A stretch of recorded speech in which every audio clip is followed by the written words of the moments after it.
I know, I'm a little late to the party on this one.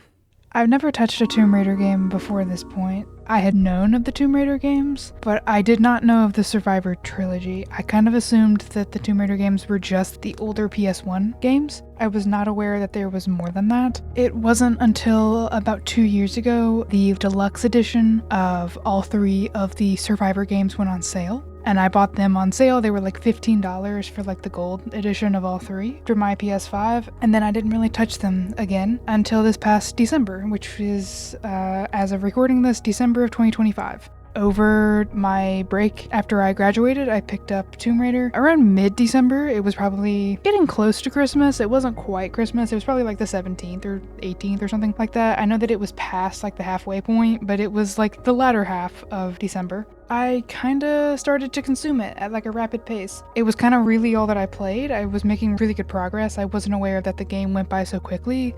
I wasn't expecting the game to be as short as it was, which is not a bad thing. I think that there are a lot of games these days that are extremely long that don't need to be that long. In my opinion, there are a lot of games that are out there that suffer from the same thing that I see that a lot of fantasy books that I read also suffer from. It's what I call, this could have been an email syndrome. There is certain filler that does not need to be there, that it just kind of kills the pacing of something. It kills the pacing of the main plot, and the side quests, for lack of a better phrase, don't really contribute meaningfully to the characters in any way. Like, there's no dynamic character change. There's no plot relevance. There's no world relevance. Like, what they did not really affect the world in a meaningful way either. Obviously, in stories like books, it's a little bit more of a you need to cut this out than it is in video games, because, at least for myself, I love the side quests in video games. I feel like we can all admit, those of us that have played Skyrim, it's my favorite game of all time. I've played it for probably close to 2,500 hours across my lifetime, but I always shirk the main quest. As soon as I get to the point of, like, go get the Horn of Jurgen Windcaller, I'm like, no thank you. So, that being said, I was surprised by how little in the way of side quests there was for Tomb Raider. It truly was just plot, and I'm not mad about that. Like, I think that more games should do that, because when they take it off the rails to go on side quests, it ends up feeling like you pulled the brake on like a train, and I'm like shunted forward and like I hit something. What happened to like the momentum? There's a difference between slowing down the momentum for good narrative reasons and just going on side quests because you forgot that you don't really want to do plot for the whole game.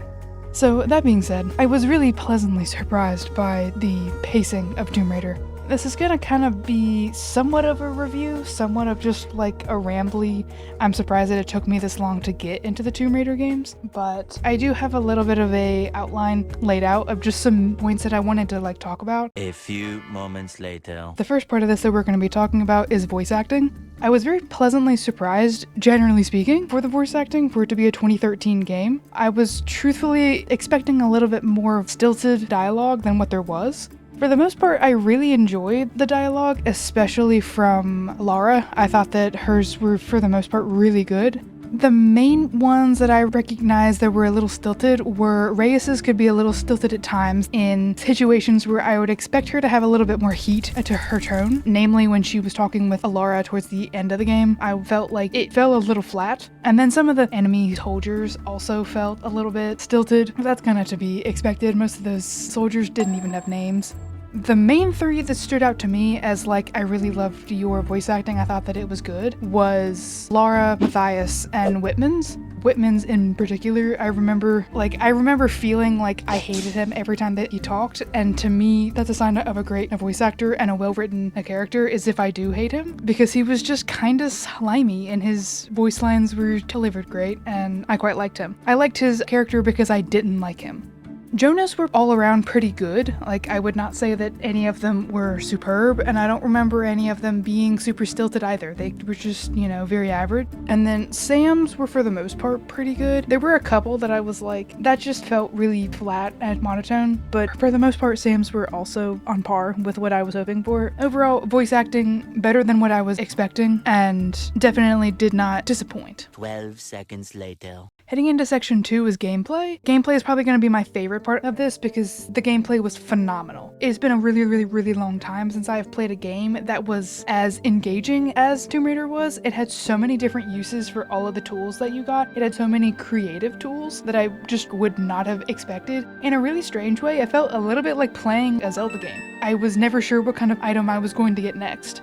Like there would be times of, I can't do that, I don't have, in Zelda terms, I can't do that, I don't have the hook shot, I can't do that yet. In the same way, there were things that I needed that Lara would get throughout the story that I was not ever expecting her to get something like that. And namely, I think one of my favorite ones was actually towards the end. She gets that little like red pulley that she can like put on a rope, and instead of having to like climb hand over hand with her feet to like get back up ropes going up, she can just like pull herself up the rope with that pulley. And then the same thing, she can use it with the bow, which you had to also shoot white rope wrapped doors and stuff, and she could pull heavier things. That was really cool and inventive. I had never thought about that. I just had a lot of fun overall with all of the different mechanics with stuff like that. I was not expecting it to be as innovative in the gameplay as it was. I was truly kind of expecting it to be more story-based. I don't really know why. I suppose looking back at the games, they have always been a little bit more about the gameplay than the story. I feel like they became more about the story later, now that I'm looking at them.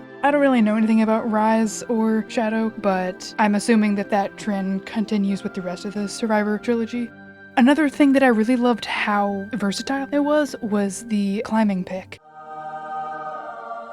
Once you got the pick, you could do so many things with it. Like you could open gray and silver boxes, or you could open doors that were locked, and you can use it as like a crank for things that needed to be like cranked. That's really great. Thinking of like all the different ways in a true survival situation like that, of like how many things can this one tool be used for? And it was used in ways that I would never have thought to use it for. Like obviously using it like a crowbar kind of makes sense, but I would never have thought to turn it around and use the butt of it in a crank and use it as a crank. Like that was amazing. I also loved how just like the overall gameplay system worked with the main 3 like skill trees, and then you had all of the weapons that you could upgrade that you like slowly got parts for throughout the game, and that you could also use your like scrap stuff to upgrade. I did also love the 3 main skill trees, which were Survivor, Hunter, and I believe Brawler. I ended up maxing out Brawler first. I really enjoyed those perks first. I went Brawler, Hunter, and then Survivor, just because that was how useful I found them, generally speaking. The last point that I want to hit for gameplay is puzzles. Puzzles are one of my only gripes in this game, and it's mainly just that I feel like they could have been a bit harder. Most of the time I understood immediately what to do, and if I didn't, it only took me like a couple tries or minutes of looking around and fooling with the stuff in the room to figure it out. Especially with the survival site thing, it became pretty clear what it wanted you to do. So my only real point there is that I feel like the puzzles could have been a bit harder than what they were. But other than that, for the most part, I really enjoyed what the puzzles were. I just wish that they had been a bit harder to navigate. I did really enjoy the wind puzzle, kind of up more towards the temple, towards the beginning part of the game. That was a really fun puzzle. 3:28 a.m. The next section is going to be a really brief section in graphics. Graphics aren't a major part of how I rate games, and graphics aren't a major part of how I look at games, and that sounds odd, but graphics are nice, but they don't bother me when they're not stellar, if that makes sense. I'm generally fine with things that look a little bit older. Final Fantasy VII is one of probably in my top 3 games of all time, and I've played the original 7 probably 8 or 9 times since I was a kid. The graphics don't bother me. I also really love Final Fantasy VIII. Those graphics are also obviously from the 90s. Even a more modern example, Dragon Age Origins, those graphics also do not bother me. The other time that I notice graphics is when they are just actually take your breath away stunning. The 2 games that come to mind immediately for me that like I remember having that feeling for was Ghost of Yotei and Final Fantasy VII Rebirth. I remember 2 times in those 2 games just kind of like sitting there with the controller being like, this is insane that this is a game and not real life. So graphics just aren't a major thing for me, but moving past that, one thing is I was not expecting them to look as good as they did for a game turning 13 this year in 2026.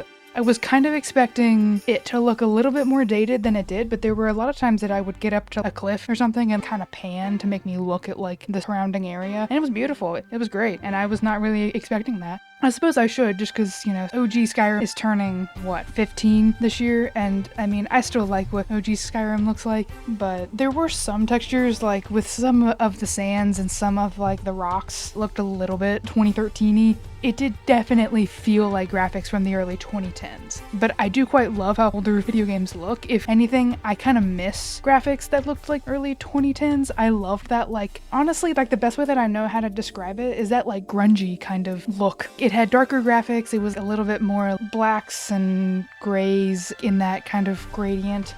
Overall, graphics fine. I actually quite love the like grungy early 2010s look of the graphics. 2 hours later. The last section of this, I do just want to touch on the story. Obviously, that's a major part of what this game is about, is that the Survivor trilogy is meant to be an origin story for Lara Croft, so I knew that the story was supposed to be an important part. Overall, I thought that the story was pretty solid as a like origin story for her. One thing that did kind of take me out of the game a little bit and made me feel like a little bit disjointed is that there were times that I thought Lara and just overall we had figured out something. It wouldn't be until like a little bit later that Lara would like comment, then kind of go through the process of figuring it out, and I thought that we had already done that previously in the game in like a different tomb or something. Maybe that's just me and my experience. Maybe she hadn't actually figured it out, but like I had, and I was misremembering stuff. There were just a couple times that it felt a little bit strange and disjointed in that way. Truthfully, I wasn't expecting the twist kind of towards the end that Himiko's soul had just been transferred and passed from like body to body. That's probably namely because I missed a decent amount of the journals of the girl that was obviously stopped the ritual passing. Another thing that I quite enjoyed was Lara's distrust of Whitman, especially after the whole Sam thing in the temple kind of area. And I love that she had such mistrust of him, but then everybody else was like, no, it's fine. Obviously, as the player, you knew that he was up to some like shady and shifty shit, but the other people didn't. That was well done, I think. And I also really enjoyed Reyes's distrust, and truthfully, she just disliked Lara. I thought that that was also quite well done up until the very end, where it did feel like Reyes had a bit of a switch flip, and it's like, okay, I'm sorry, Lara. And I don't feel like there was enough there for Reyes to have that much of a change, but I understand that they were probably on a time crunch, and by the end of the game, they really needed to have that tied up to make sure that they could take the boat inland. But I do love that it's essentially kind of stems from Reyes viewing Lara as essentially a Nepo baby that kind of rides on the coattails of her father's name, and because Roth liked her. Obviously, us as the player knows that there's more to her and she's better than that and her instincts are good and she ends up becoming this awesome badass later on in life, but I do love that Reyes is just like, this is just daddy's little girl and she has no idea what she's doing in the real world. One thing that I did also really love, and this is probably just because I'm currently playing through Resident Evil 4 Remake, but I love the similarities between this game and 4 Remake of just surviving through this cult. It just feels very similar. Like, I know that there's cults in lots of games, but anybody else that has played 4 Remake, I feel like you're gonna understand what I'm talking about. Like this cult with Matthias and then the Las Palagas cult in 4 Remake feel kind of similar. I do also just enjoy that in both games, there's just a constant feeling of, please, for the love of God, just let us fucking leave this island. All in all, it was really solid. It was a really great game. It's not the best story that I've ever played through. I mean, it's not Witcher 3 or Persona 5 or something like that, but it's a really good story. It wasn't absolute garbage either. I think that people get a little bit too wrapped up in, oh, but you have to give it like an 8 or a 9 for it to be good. And it's like, I'm also not going to say that it's like the best thing that I've ever played, because I mean, it's not. There were times that it was extremely predictable. Not that predictability is always a bad thing, but I mean, it was a really good story. I enjoyed the bits with the interparty conflict. I also really loved Lara in this game being faced with hard reality. Namely, I'm thinking of the scene where Alex died. There was no way he was going to get out of there with his leg in that situation, and I loved her having to come to terms with the fact that, yes, she kind of brought them there, and having to face like the consequences of her actions, but it not being like, this is all your fault, because it's not really her fault, because like they all kind of knew what the expedition was and like what they were going for. None of them knew what they were gonna get into to that extent when they signed up. I do love this kind of being Lara's first taste of shit gets bad in the real world instead of, I believe in the comics or something, she's like a university student. There's the graduation photo with her and Sam in the game. I enjoy this being her first real taste of the life that she's going to end up going on to live. I think that as a origin story for her, I think that it did a wonderful job at establishing that. I absolutely see how this Lara Croft going through what she did, even just regarding what happens in Rise and Shadow, because I haven't gotten there yet, even if just this with the SS Endurance, it does a beautiful job at establishing that this is her origin story, and I can absolutely see the through line as to how she gets to where she's at. But it was a great game, and I will probably play it again in the future. I will eventually, after I get through my Resident Evil games currently, I will be playing Rise. That will be the next Tomb Raider game that I pick up. I probably won't go back and play the older ones. I'm not really looking for that, like, controls-wise. But I will play Rise, and I will play Shadow, and I have already put on my wish list Atlantis and Catalyst. Atlantis comes out this year, and then Catalyst comes out next year, and I intend to play both of them. I can't wait to see where Rise of the Tomb Raider takes place, what it has in store, what version of Lara Croft, and I would like to see how the events of this first game shape who she ends up being in the next one. If you have any thoughts, or if you just want to talk to me or anybody about Tomb Raider 2013, make sure to leave it down in the comments. I would love to talk about it with you guys, and I love you guys, and I will see you guys in the next video.